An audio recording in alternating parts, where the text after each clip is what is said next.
bondeli à 14 jours tout cause nango bien mais na ma bondeli à 14 jours et ou ta kosi la semaine au koleka alors na kata ma bondeli à 14 jours Seigneur ota sanga message o Zambe kotali sangai na moni mboka ya Congo mais eloko ni zamana kotali sangai na komona ngambo ya este na kipe komona ngambo ya Congo central na kati na ndoto na ngai nzamba dali kotali sani nazo komona etuluku ya ba militaire bazali kokota na kati na ndoto na ngai nazo mona ba musuba zo kota na nzela ya chela na moni ba musuba kota na nzela ya kulungongo ba soda balati teni mais ba marque ba soda moko très compliqué et teni bazalaki nango zaki teni moko terrible na komona ngona kati na ndoto et bazali kokota ko s'infiltrer kokota na kati na mboka na Congo na kati na litoi na ngai ya gauche nzambe ko bisangete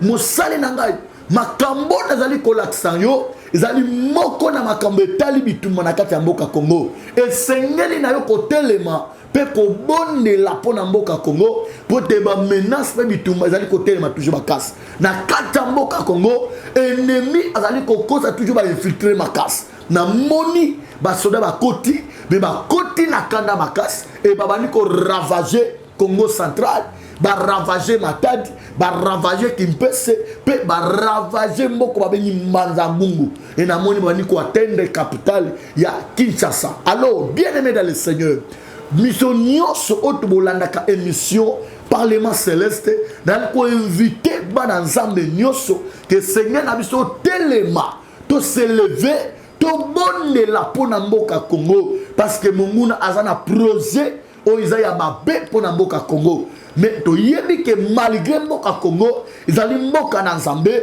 izali mboka na ilaka pe izali mboka ya promesse ya nzambe na kata Congo. Alors le diable est Satan aola la pongite pona mboka Congo. Le diable est Satan azo oluka ba stratégie le lengeni akoba na ko maltraiter mboka Congo.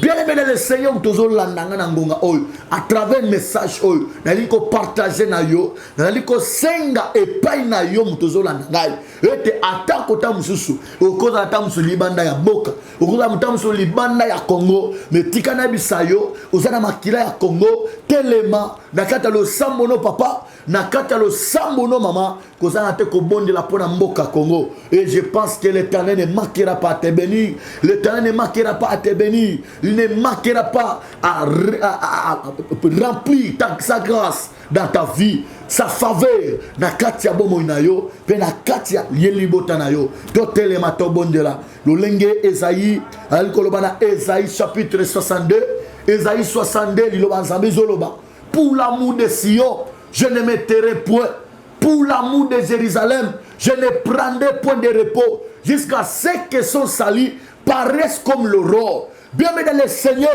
qui peut prier, qui peut intercéder pour la Moka Congo, qui peut intercéder pour le peuple congolais, c'est celui qui a l'amour du Congo, c'est celui qui a l'amour de son pays, c'est celui qui a l'amour de l'église, c'est celui qui a l'amour du peuple congolais, c'est celui qui peut aussi prier pour ce pays. Nous vous invitons bien dans le Seigneur à vous élever, nous et vous, qu'on s'élève pour prier pour la Moka Congo. Et je sais que le Seigneur ne manquera pas te donner.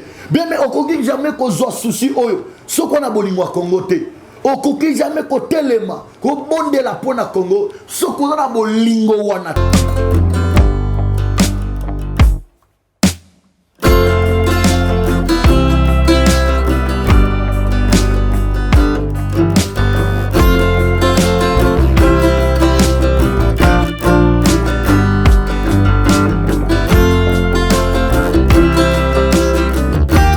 Shalom, shalom à vous les enfants de Dieu.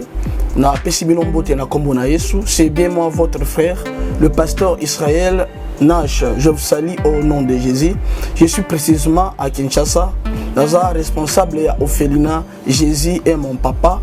Naye liboso na bino pour nous représenter bino bana o bozomona na bilili pe ba difficulté tozanango na bandaki mosala o ça fait longtemps ya koboko la bana selon ainsi dit l'Éternel mais ba difficulté ezamingi difficulté ya loyer parce que tozo foutela et puis difficulté au foutela bana minerval pour to chute au bandaki to pesa qui avance mais tikali ndambo nazo banga ke bana oyo bakata classe bakoma nango na sukate. C'est pour cela Dieu m'a mis au cœur na lancé message oyo na batu nyonso ya motema malamu basunga bana oyo bozomona na bilili bana oyo bozomona na bilili ndambo na jeu na rond-point Ngaba ndambo Victoire ndambo Limete et puis ndambo l'état pesengai pona bande kolanga nyonso ba congolais bobi ba réalité nini to passer nango na mboka soki nga simple individu na ndimi kozwa bana oyo na bokola na ainsi dit l'Éternel soki l'état s'est décidé to mona suba fazer na zelate c'est difficile ya osala ngonga moko. C'est pour ça na zo lancer appel na bana nyonso nzambe pona classe ya bana oyo pona loyer na bango kolata pe kolia na bango na osenga na batu nyonso baza cœur sensible pe baza na motema kosunga ba sunga biso pe ba salisa biso toza na commune ya Kalamu quartier Kauka référence ya monene tukangami na université Kimbangiste avenue comme on a Marin numéro 16 numéro de téléphone na biso pona bato balingi ba contacter biso pona ba détail mosusu eza plus 243 89 72 32 229 nzamba pambola bato nyonso yo ba ko assister biso.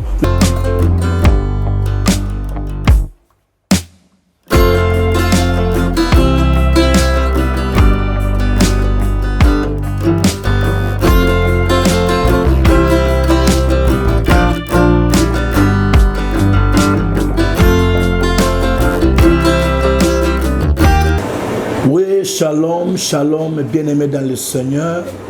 Que le Seigneur vous bénisse abondamment partout, besoin dans le monde entier. Que la grâce et la faveur de Dieu soient votre partage et que l'Éternel soit votre bénédiction à ce moment. C'est le prophète Richard Nim, autrement dit la machine de l'Éternel, votre humble serviteur. Bien-aimés dans le Seigneur, Tikanzamba Pambola Binomakas. Kupusa nanga liboso ya EHP Media na kata plateau ezali etinda ya Nzambe kupusa nanga ezali message on Nzambe apesi ngai o esali ke na s'approcher liboso ya émission Parlement Céleste o epesa na EHP Media et yambo neba na ko partager na bino message oyo na ebike esengeto bana na kati na prière. Depuis à chaque fois que le prophète Richard Nim kutele manakati ya EHP Media pona koloba de la part du Seigneur a poussa nakate a lobakate sans que Nzambe a lobelanga quelque chose na yangonde koyana ngana kati na sika oyo ezali Nzambe nde mutapesinga message ndena ko transmettre na peuple de Dieu na église corps du Christ dans le monde entier. Que le Seigneur vous bénisse. Que Dieu vous bénisse abondamment.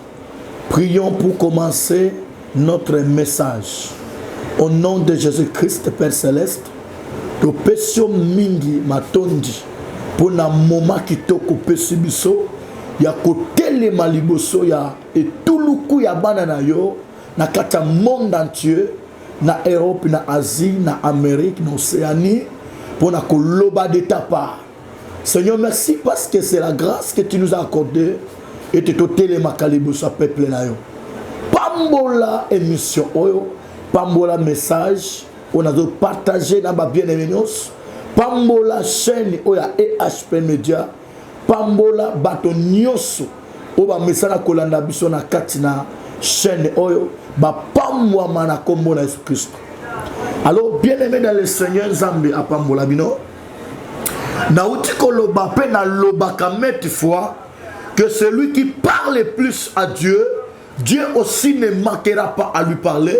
Moto oya poussa naka liboso ya Nzambe pona kolobela Nzambe makamo etali vina ye, makamo etali libota na ye, makamo etali monde entier. Nzambe pe akozanga te ko répondre ye. Pote lo lenge na mesana koloba que le sambu ezali dialogue ya motona Nzambe, le sambu ezali li solo ya motona Nzambe. Alors na kati ya mabondeli ya 14 jours tokozala nango beme na mabondeli ya 14 jours euta kosila semaine oyo tukoleka. Alors na kati ya mabondeli ya 14 jours Seigneur otalisa nga message oyo Nzambe kotalisa ngai na moni mboka ya Congo mais eloko ni Nzambe kotalisa ngai nazalaki komona ngambo ya este nazalaki mpe komona ngambo ya Congo central na kati na ndoto na ngai Nzambe azali kotalisa nini nazokomona etuluku ya bamilitaire bazali kokota na kati na ndoto na ngai nazomona bamususu bazokota na nzela ya Tshela namoni bamususu bakota na nzela ya Kwilungongo basoda balati teni mais bamarka basoda moko très compliqué et teni bazalaki nango ezalaki teni moko terrible nakomona yango na kati na ndoto e bazali kokota kosinfiltre kokota na kati na mboka na Congo na kati na litoi na ngai ya gauche Nzambe koyebisa ngai te mosali na ngai makambo nazali kolakisa yo ezali moko na makambo etali bitumba na kati ya mboka Congo esengeli na yo kotelema mpe kobondela mpo na mboka Congo mpo te bamenace mpe bitumba ezali kotelema toujours makasi na kati ya mboka Congo ennemi azali kokosa toujours bainfiltre makasi na moni basoda bakoti me bakoti na kanda makasi e babandi koravage Congo central baravage Matadi baravage Kimpese pe baravage mboko babengi Manzambungu et namoni babandi koatteindre capitale ya Kinshasa. Alors bien aimé dans le Seigneur mission nyonso oyo tobolandaka émission Parlement Céleste nali koinvite bana Nzambe nyonso ke Seigneur na biso telema to s'élever to bondela mpo na mboka Congo parce que monguna aza na projet oyo eza ya mabe mpo na mboka Congo mais toyebi ke malgré mboka Congo ezali mboka na Nzambe ezali mboka na elaka mpe ezali mboka ya promesse ya Nzambe na kati na Congo. Alors le diable est Satan aolala pongi te mpo na mboka Congo. Le diable est Satan azoko luka ba stratégie lolenge nini akoba na ko maltraiter mboka Congo. Bien aimé le Seigneur tozo landanga na ngonga oyo à travers message oyo nali ko partager na yo nali ko senga epai na yo tozo landanga ete atako ta mususu okoza ta musu libanda ya mboka okoza muta musu libanda ya Congo metika na bisayo ozana makila ya Congo telema na kata lo sambono papa na kata lo sambono maman kozana te ko bonde la pona mboka Congo et je pense que l'Éternel ne manquera pas à te bénir. L'Éternel ne manquera pas à te bénir. Il ne manquera pas à remplir sa grâce dans ta vie, sa faveur na katia bomo inayo pe na katia yelibota na yo to telema to bondela lolenge Esaïe alikoloba na Esaïe chapitre 62 Esaïe 62 liloba Nzambe zoloba pour l'amour de Sion je ne me tairai point, pour l'amour de Jérusalem je ne prendrai point de repos jusqu'à ce que son salut paraisse comme l'aurore. Bien mais dans le Seigneur qui peut prier, qui peut intercéder pour la Moka Congo, qui peut intercéder pour le peuple congolais, c'est celui qui a l'amour du Congo, c'est celui qui a l'amour de son pays, c'est celui qui a l'amour de l'église, c'est celui qui a l'amour du peuple congolais, c'est celui qui peut aussi prier pour ce pays. Nous vous invitons bien dans le Seigneur à vous élever, nous et vous, qu'on s'élève pour prier pour la Moka Congo. Et je sais que le Seigneur ne manquera pas te donner. Bien, mais on ne peut jamais qu'on soit souci. Ce qu'on a besoin de Congo. On ne peut jamais qu'on telema. Qu'on bonde la pona Congo. Ce qu'on a besoin de alors, tala makamon Nzambe. Qu'on talisa. Vous allez terrible. Vous allez qu'on lelisa mabota ebele. Vous allez qu'on cause yiki. Makila batezo tanga. Tangu yo mwana Nzambe. Ozo mwana makamwana. Précaution ni nos joie. Décision ni nos joie. Tant nous avons bitumba kwa na est, tant nous avons makambo banguna bakomi même kokota na kati capitale parce que Nzamba tali sango. C'est pour dire que les ennemis vont atteindre déjà capitale. Mais bien aimé dans le Seigneur, et tant que moi dans Nzamba, au conscience de ça, oh vraiment on a souci, tant que mboka oyo, pe ya peuple ya mboka Congo, qu'est-ce que tu vas faire? Tu vas prier. Tu vas créer un profond amour. Créer un profond amour dans ton cœur pour prier pour ce pays. Je sais que l'intercession est un grand fardeau. Il faut intercéder pour les autres. Il faut intercéder pour le pays du Congo. Moi, le prophète Richard, je m'engage pour la bonne de la mboka Congo. Maintenant, na posa yo pozo la nangai. Telema papa, makambeza mabe kozo koya. On zamba dali ko révéler pour la mboka na biso. Mais la Bible dit nous avons seulement un intercesseur, un ange intercesseur. On Zambé azali ko luka, wako bana ko telema. Yango message. On Zambé a pesingai, ne bana ko partager na mwana ensemble nyoso. Ozala na Congo, ozala na Kinshasa, ozala na Matadi, ozala même ozala libanda mboka, oyebake to la late bien dans le Seigneur. To la late.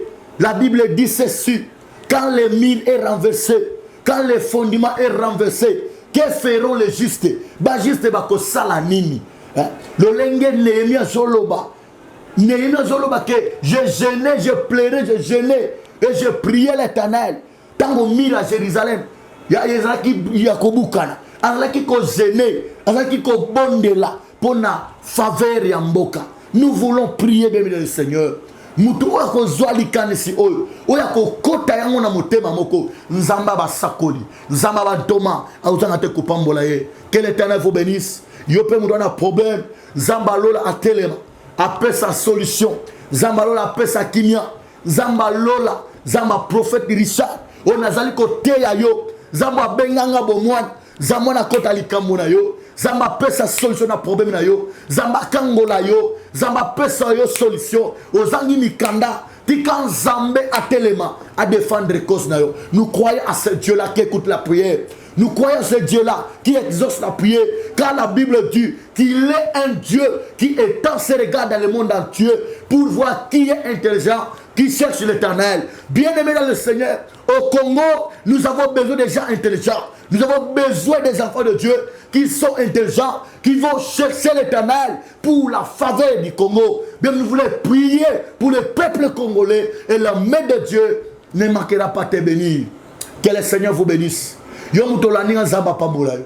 Yom tolani nzamba bitsayo. Yom tolani atali kamune umeli. Ataluki nzambe na ba forme nyos. Mais aussi solsoke nazo sayo ne kolemate. Telema lisusu.